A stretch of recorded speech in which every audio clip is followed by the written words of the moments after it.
Hi, everybody. We're the Good Doctors of Abbey Research. I'm Dr. Kristen. I'm Dr. Erin. And we at Abbey Research are empathy educators. We both have PhDs in social science and deeply believe that curiosity can change the world because, if we're completely frank, it's the only thing that ever actually has.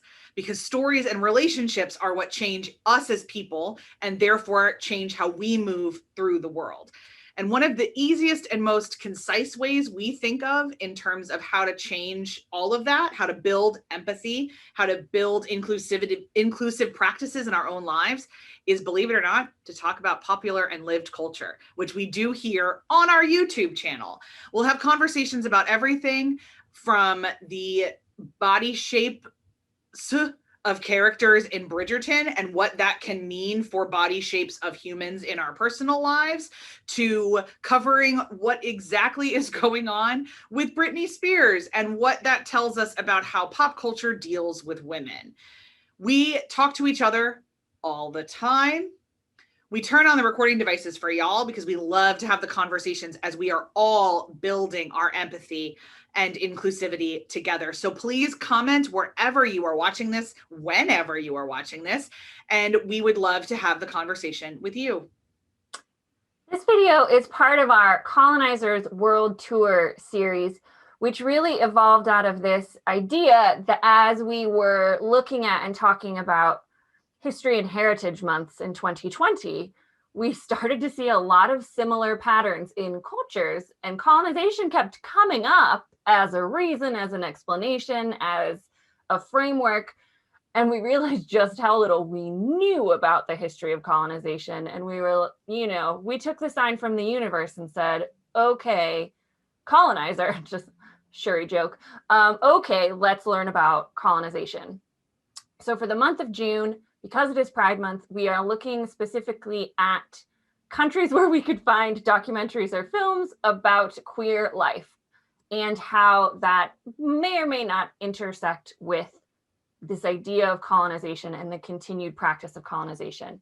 So for our final week for June, we're going to a place quite close to home, literally a US territory, but originally a Spanish colony, Puerto Rico. This is our 101 video where we do a whistle-stop tour of demographics. These are always intended to be introductory videos for people who want to learn more. We have a massive Google Doc resource list linked below for y'all where we found a lot of things, we read a lot of things, watched a lot of things. So make sure and hit that up. As always, if you have suggestions, recommendations for us for further learning, we love to keep updating the Google Doc. Shout out to our friend on the YouTubes who gave us a bunch of fantastic books about the Philippines recently. So we love that part of the conversation. Make sure you engage with us. So we always start these videos with what we knew about said place we are visiting on our tour. I knew a couple of small kind of random things about Puerto Rico. I got my love of baseball from my mother, who was a huge Pittsburgh Pirates fan growing up when they were actually a good baseball team. It's been a long time. She was obsessed with Dick Stewart, who was the first baseman. Her best friend, Marion, was obsessed with Roberto Clemente, who was from Puerto Rico and just basically took Pittsburgh by storm. He is one of our favorite adopted sons. We love Roberto here. I did not learn a lot about Puerto Rico, but I know a lot about Roberto Clemente. And one of my favorite stories is that her and Marion would hang out outside to get autographs. And if they couldn't get into the game, like Roberto would sometimes give them his tickets. Oh, the 70s. Oh, the 60s and 70s. It was a different time. I have a slight obsession with the movie musical West Side Story, also that I got from my mother. Yeah, so literally every time I hear Puerto Rico, I start singing America in my head. Obviously, Hurricane Maria in 2017 and the protest over the governor of 2019, I remember what I've learned from my deep one-sided relationship with Lin-Manuel Miranda. It's all kind of cobbled together, but it's not really cohesive. And I knew that going in. Dr. Kristen, you know a lot more People from Puerto Rico and Puerto Rican heritage than I do. So what did you know? I knew all of that. Uh, but also I had an opportunity to spend a day in San Juan once, and so learned a lot that day and toured the fort that's there, and that belongs to the U.S. Park Service, which is a rant for another time.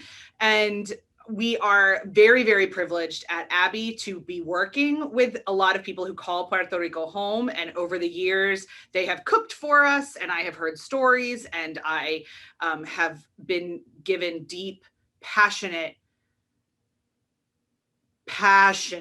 treatises on mofongo and how you make it and how you do not make it, and what is the proper pea to use in rice and what is not the proper pea. So this is, I bring a lot of that. Obviously also have a one-sided relationship with Lin-Manuel Miranda, and have enjoyed as much Puerto Rican art as I can. When things are identified as Puerto Rico, I love it. And in my part of the world, in Philadelphia, there are a lot of Dominican and Puerto Rican restaurants, both.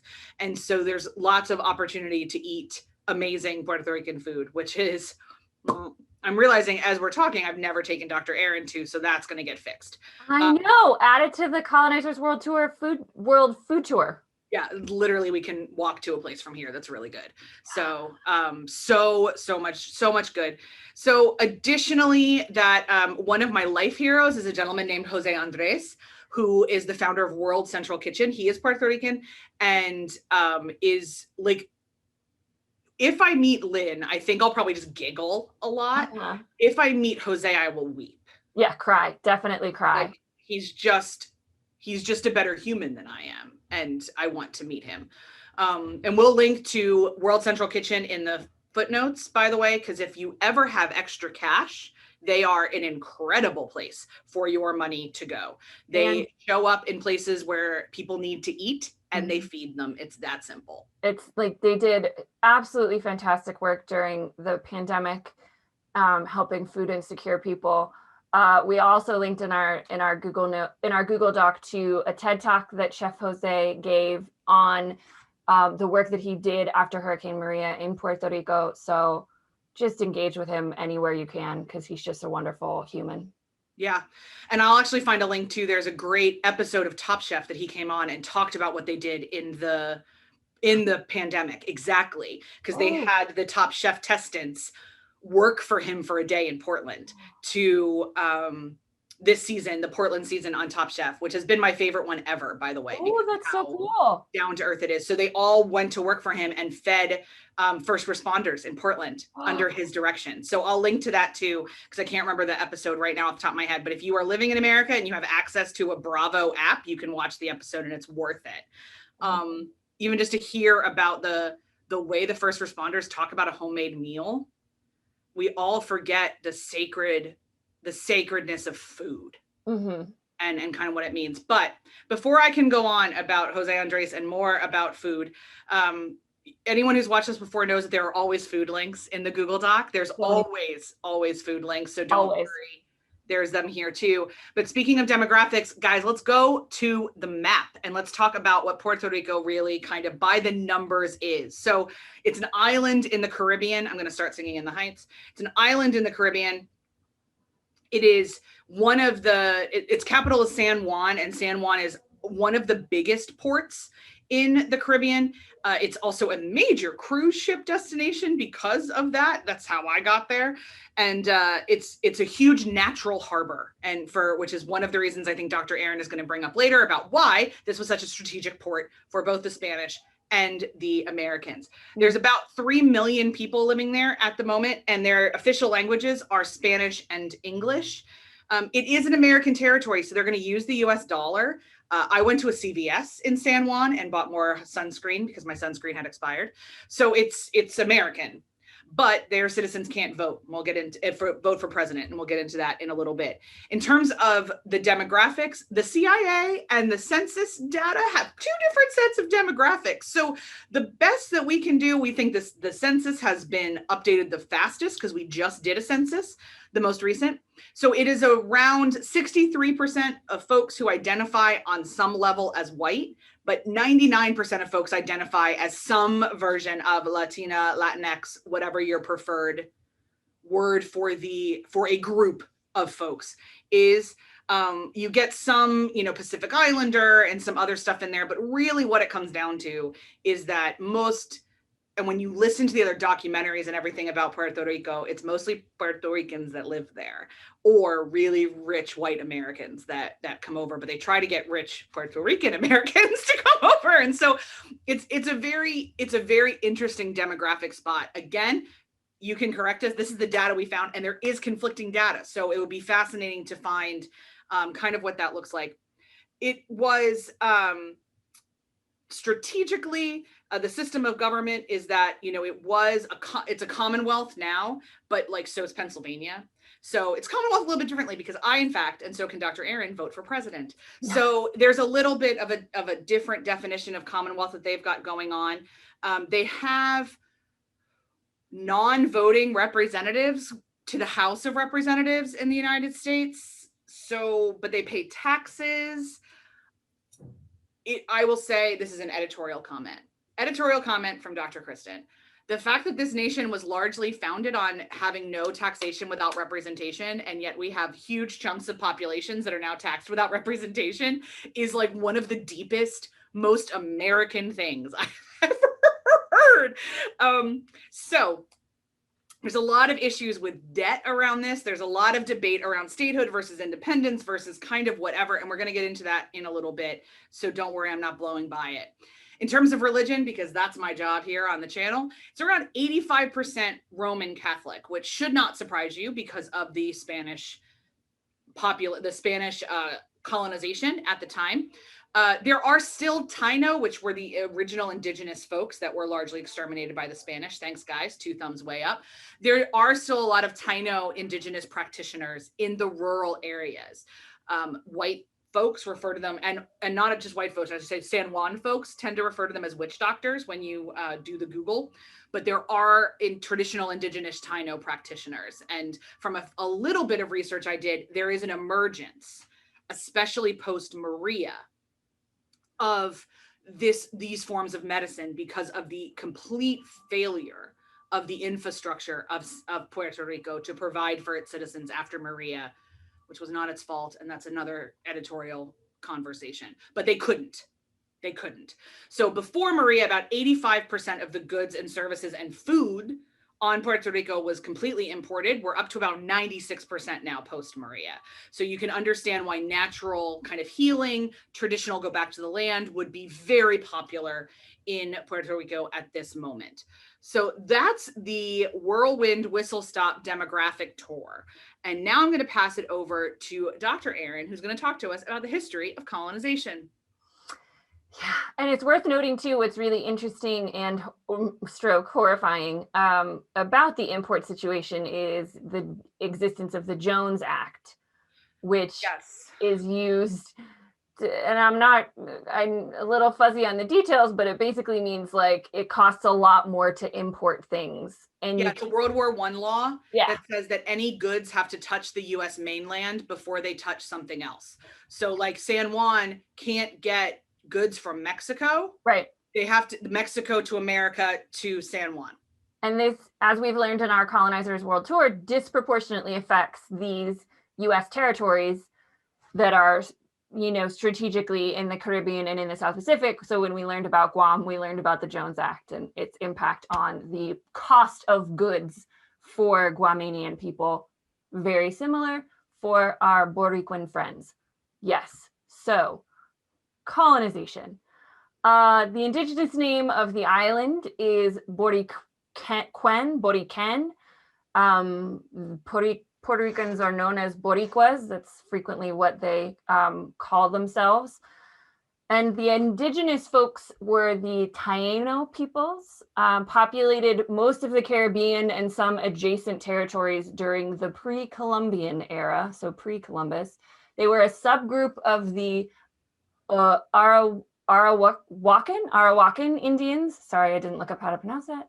From northeastern South America that spread from Venezuela across the Antilles in waves and began settling what became Puerto Rico around 400 BCE.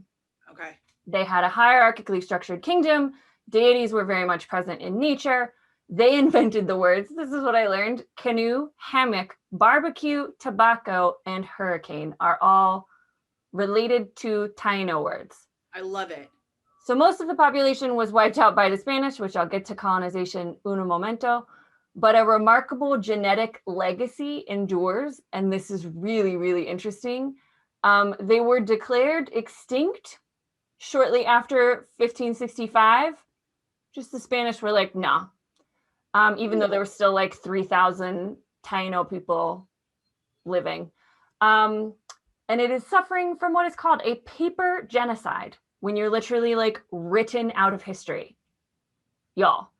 Fascinating. I know that has affected some tribes in Ecuador, but I had not realized that it affected tribes that the Taino in Puerto Rico. Oh my gracious. I know.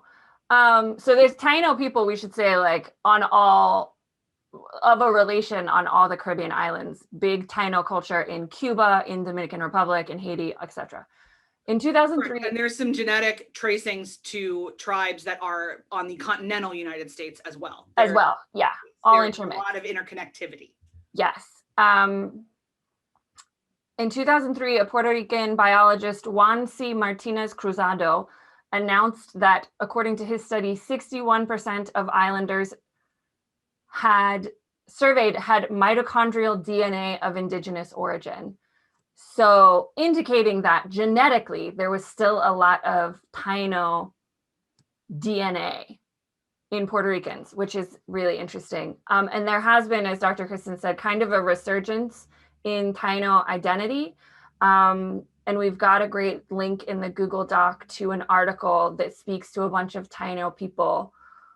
And they've just now changed the like demographics where you can say that you are Taino, you can say you're other in Puerto Rico, and you can fill that in. And they didn't used to be able to. And now there's something like 65,000 people that are identifying that way when it wasn't before. So all of that is, you know, the who's its and the what's its of kind of pre-colonization culture.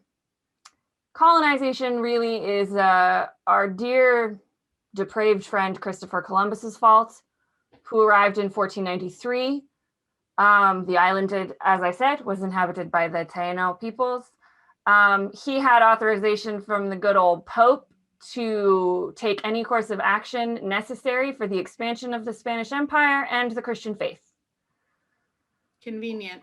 Which is just like a rubber stamp to colonize. So by the beginning of the 16th century, we have Spanish people actually colonizing the island. They, as often happens, you kind of escalate from trade to colonization.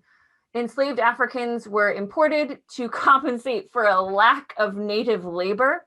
Isn't that nice? From the beginning, the colonial administration relied heavily on the bodies of Black enslaved Africans and Creole Blacks for work. Mm-hmm. So there's a lot of genetic and ethnic mix that happens in a lot of Caribbean islands. It was eventually recognized as a province within Spain in 1809, because Spain was starting to lose its grip on its colonies around the world. But then we also start to get early independence movements dating back all the way that far. So they did what the colonizers do a lot of times. They settle more people on the land to kind of secure that identity. And then it's really interesting how the United States comes into this. And we were talking about it offline because we've already done Guam and the Philippines, kind of learned the United States got them all at the same time in the Spanish-American War. But the why of why we got them is really fascinating. And we have this late 19th century, early 20th century period of imperialism and colonization happening everywhere. US was no different. In the United States, we had mass immigration and an 1893 economic crisis that helped push our imperialist tendencies. We needed different ways to make money. We needed to be in control.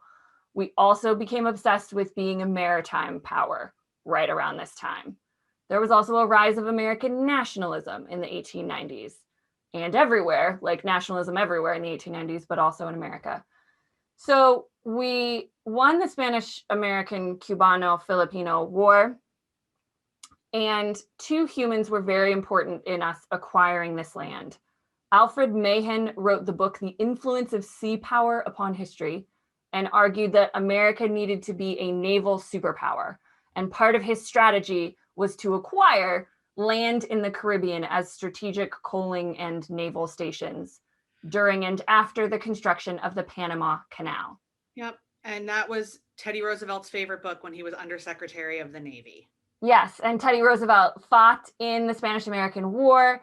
He is a quote-unquote hero of the Battle of Manila and kind of used his heroic military status to launch his political career as governor and eventually president. But this was all happening at the same time, which is not something I had specifically encountered when we looked at these other places. We also had the Secretary of State, William Seward, who pushed for imperial expansion like everywhere. He's the reason why we have Alaska. But he also pushed for why we took Alaska. Rewind and say that again. Why we have this expansion in the Caribbean. So I found that fascinating. I hope you did too. If not, I hope you skipped it. Puerto Ricans were granted U.S. citizenship in 1917. As Dr. Kristen said, they have a real complicated relationship with independence, statehood, and Commonwealth movements throughout the 20th century. Currently, they are in a massive debt crisis caused pretty much by American companies' janky tax laws and predatory hedge funds. And it is a big reason why some people are saying we shouldn't take them on as a state, even though we created this debt crisis in the first place. And I would just point you all to please watch in our Google Doc link the episode of Last Week Tonight with John Oliver from 2016. So even pre-Maria, just imagine everything is worse after Maria, as to what that debt crisis looks like and who's responsible for it. It made me very angry. And also Lin-Manuel shows up. So that is the fascinating, complicated history of colonization of Puerto Rico.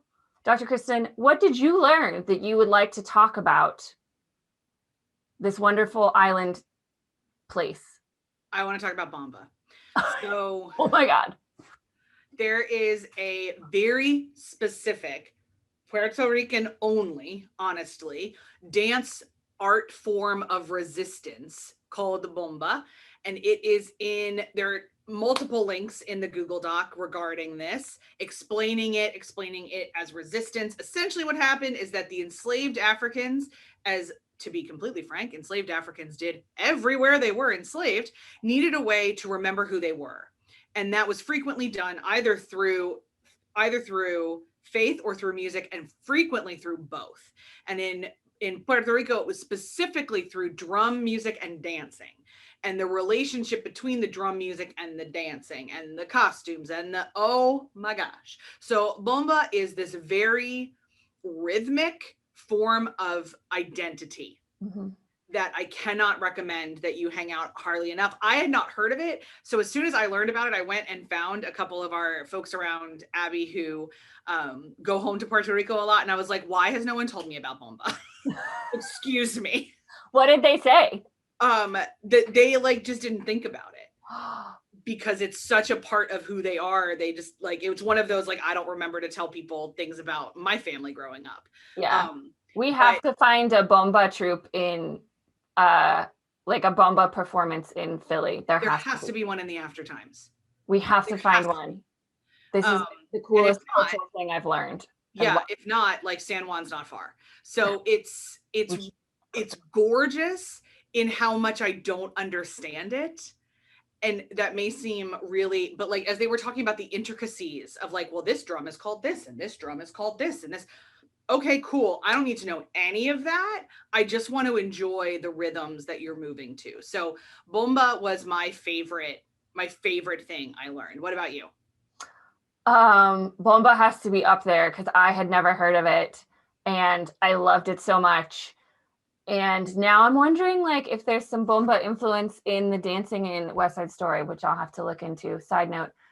What I learned was that Puerto Rico's name was like transposed. It was originally Christopher Columbus named the island San Juan Bautista, St. John the Baptist, and named the capital city and main port, Ciudad de Puerto Rico, like rich port city. And I haven't looked into this in depth, but a lot of times we don't write these down and things get anglicized a lot and switched around. And so the island became Puerto Rico and the capital became San Juan. I love it. It's one of my favorites. The other thing that I learned that I just wanted to scream into the void or at our YouTube folks was that Puerto Rico is exempt from filing Chapter 9 bankruptcy since 1984, had it from 1933 to 1984, and no one knows why. No one knows why. We know that Strom Thurmond wrote it into a bill in 1984. Who was a senator from South Carolina, for anybody who doesn't know. Interesting fellow, controversial opinions. He never wrote down why he did it. We have no record of it. We have no legislative record. But what it means is Puerto Rico is in this pretty much imposed by US companies and foreign investors massive debt crisis, and they can't file for bankruptcy. Cool. So please learn more about it by watching the John Oliver clip. We've got a couple other videos and articles about the debt crisis in Puerto Rico, but it's a huge, huge story. It impacts everything. They've had to shut down hospitals. They've had to close schools. The Puerto Rican people are suffering massively from this debt crisis. And we basically put them in this position and then said, like, you can't get out of it. But I would just like to watch more Bomba to feel better about it. Well, I don't have any more Bomba for you, but I do have conversations that will come up tomorrow about queer life in Puerto Rico. You may have noticed that we didn't really bring that up in the demographic bit, and that's because we're going to talk about it so much tomorrow. So we're going to be talking about the documentary Mala Mala, and I don't want to say anything else besides that, but please join us. This is one of the most fascinating things we've ever watched, and we love it a ton. So we will see you tomorrow for that, or somewhere else, some other time. Please do all of the things that you can like and subscribe and follow and share and discuss with us what you know and or learned about Puerto Rico and what you want to talk to us about. We love hearing from you and we look forward to it. Until then, bye. Bye.